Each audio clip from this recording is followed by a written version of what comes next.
Wala tayong puting sibuyas. Ayan, papaubusan ng sabaw. Pero ganyan lang, di ko na yan nahaluin. Para hindi bumaba, mahalo yung sibuyas. Gusto kasi nila yung kakainin ganyan.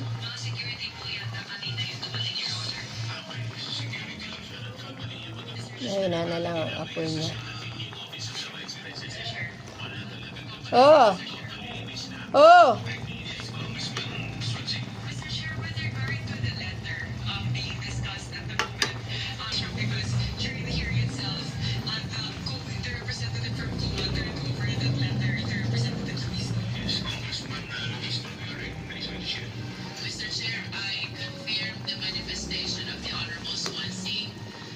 Kunti na lang ang tubig sa ganito eh.